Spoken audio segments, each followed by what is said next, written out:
Good morning, students.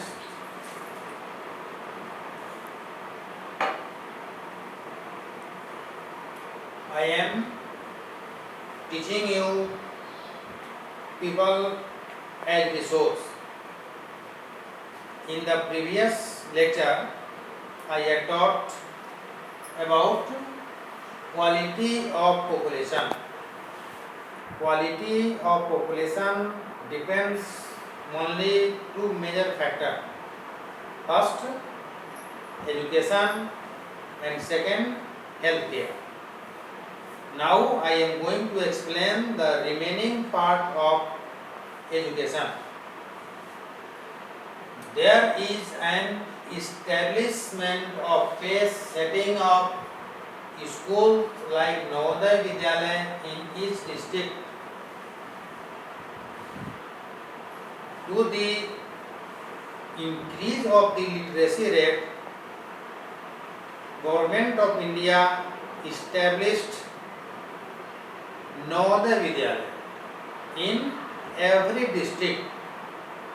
The main aim of the establishment of Navodaya Vidyalaya to increase the literacy rate for boys and girls, and especially for girls.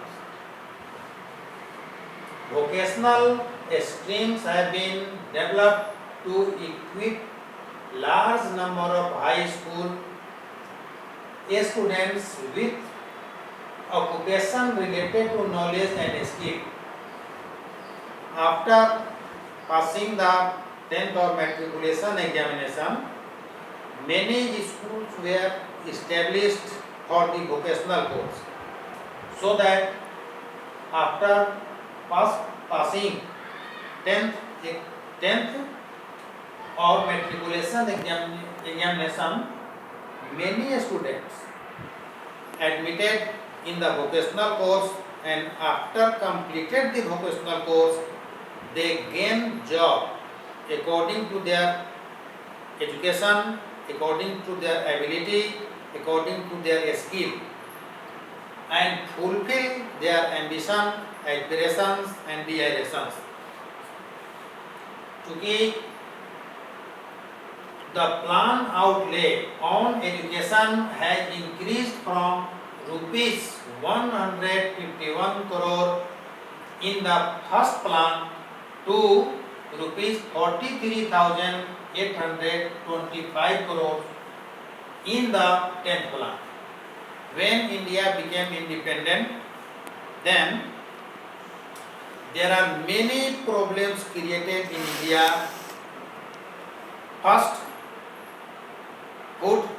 agriculture, in the field of agriculture, in the field of education, in the field of healthcare, and so many problems created.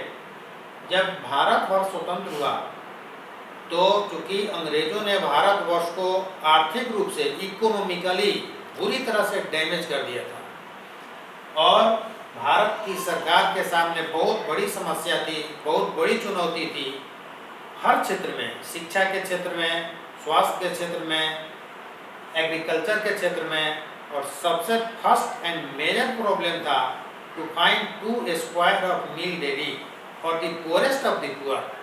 जो गरीबों में सबसे गरीब हैं उनके लिए 2 joule की रोटी उपलब्ध कराना बहुत आवश्यक था।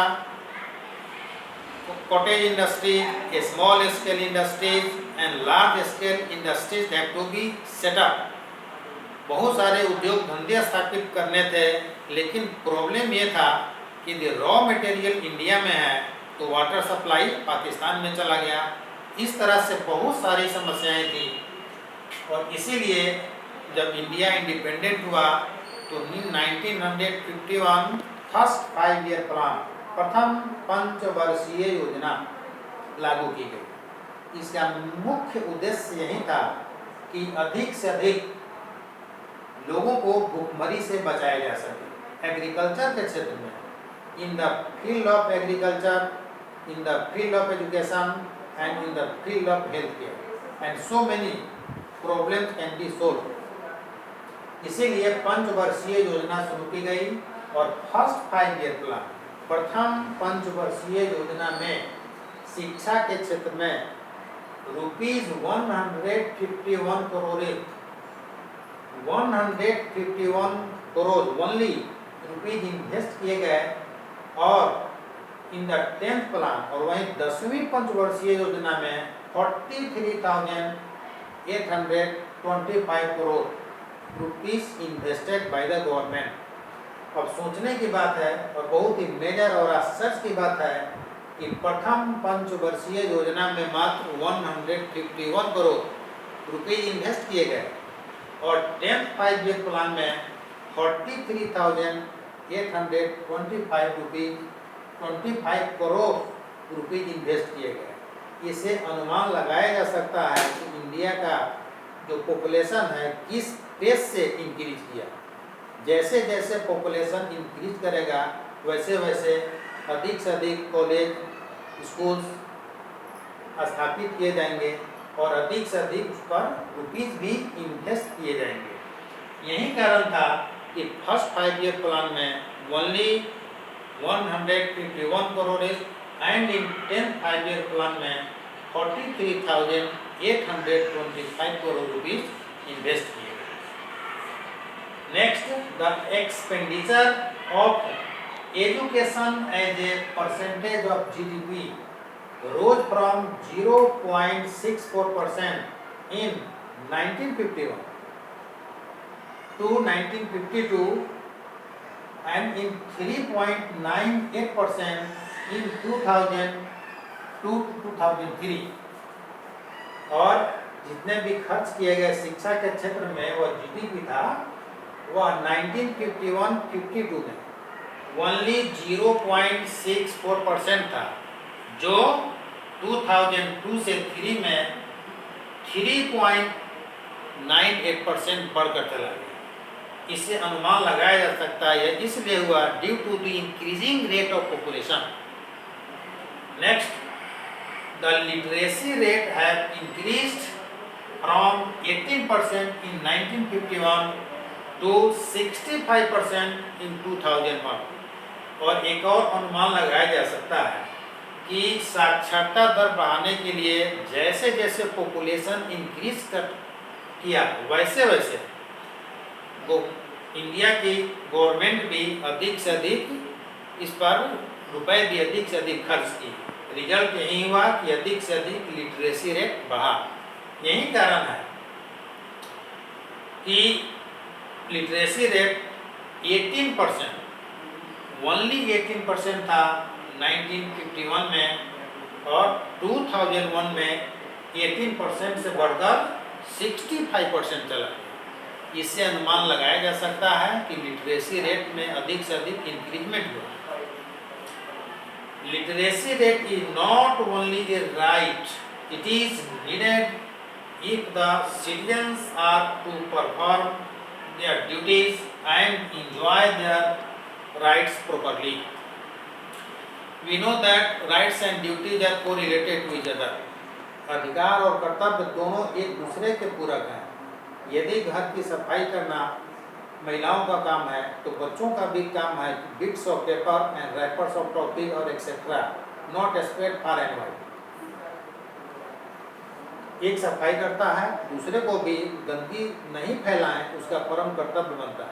ठीक उसी तरह से लिटरेसी रेट है, literacy is not only A right, साक्षरता दर सिर्फ एक अधिकार ही नहीं है बल्कि यह आवश्यक भी है। यदि जितने भी भारतवर्ष के नागरिक हैं उनका भी यह ड्यूटीज बनता है कि अधिक से अधिक गवर्नमेंट इतने इन्वेस्ट कर रही है तो अधिक से अधिक हम इसका बेनिफिट लें, यह मेरा ड्यूटी बनता है।